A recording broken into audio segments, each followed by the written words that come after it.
భాగ్యనగరానికి మూసీ నది వరం లాంటిది. 267 కిలోమీటర్ల పొడవైన ఈ నది హైదరాబాద్ నగరంలోనే 55 కిలోమీటర్లు ప్రవహిస్తుంది. మూసీ ప్రాధాన్యతను నిజాం నవాబులు అప్పట్లోనే గుర్తించారు. వరదలతో నగరాన్ని ముంచేసిన మూసీకి జంట జలాశయాలు నిర్మాణంతో కళ్లెం వేశారు. నది పొడవునా రక్షణ గోడ, ఇరువైపులా ఉద్యానవనాలను అభివృద్ధి చేశారు. అద్భుతమైన కట్టడాలు, ఆసుపత్రులు, నదిపై వంతెనలు నిర్మించారు. కానీ తరువాత పాలకుల నిర్లక్ష్యంతో నది దుర్భరంగా మారింది.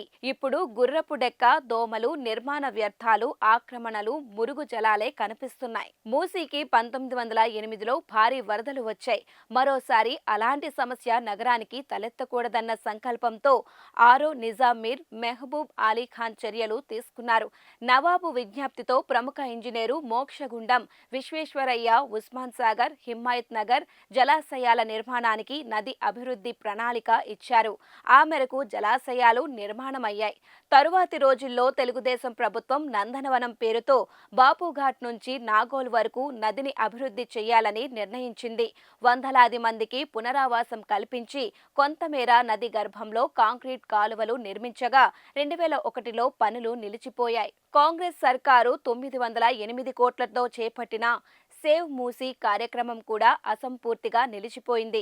బీఆర్ఎస్ సర్కారు 2017లో మూసీ నది అభివృద్ధి సంస్థను ఏర్పాటు చేసింది. నది సుందరీకరణకు 16,635 కోట్లతో అంచనాలు రూపొందించింది. సర్వేలో 8,475 ఆక్రమణలు ఉన్నట్లు లెక్క తేల్చింది. వాటిని తొలగించి వంతెనలు నిర్మాణిస్తామని సర్కారు ప్రకటించింది. అవి పూర్తి కాలేదు. ఎందుకో గత ప్రభుత్వం ఈ విషయంలో తరువాత ఆసక్తి చూపించలేదు. కాంగ్రెస్ సర్కారు 2024-25 బడ్జెట్లో మూసీ అభివృద్ధికి 1000 కోట్లు కేటాయించింది. సర్వే చేపట్టి 10,600 నిర్మాణాలు నదిలో ఉన్నట్టు తేల్చారు. దాదాపు 800 ఇళ్లను తొలగించి బాధితులకు పునరావాసం కల్పించారు.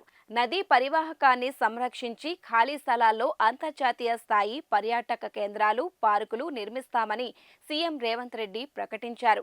ఆ తరువాత ఆశించిన స్థాయిలో పురోగతి కనిపించడం లేదని అధికారులు ఎవ్వరికి వారుగా వ్యవహరిస్తున్నారనే విమర్శలొస్తున్నాయి. నగరంలో రోజు 200 కోట్ల లీటర్ల మురుగు ఉత్పత్తి అవుతోంది.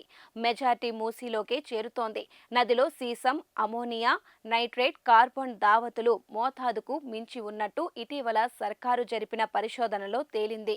నర్సింగి నుంచి ప్రతాప సింగారం వరకు నదిలో రోజు వందలాది టన్నుల నిర్మాణ వ్యర్థాలు వేసి ఆక్రమిస్తున్నారు. వాటిని అడ్డుకోవడంలో ప్రభుత్వాలు ఎప్పటికప్పుడు విఫలమవుతూనే ఉన్నాయి.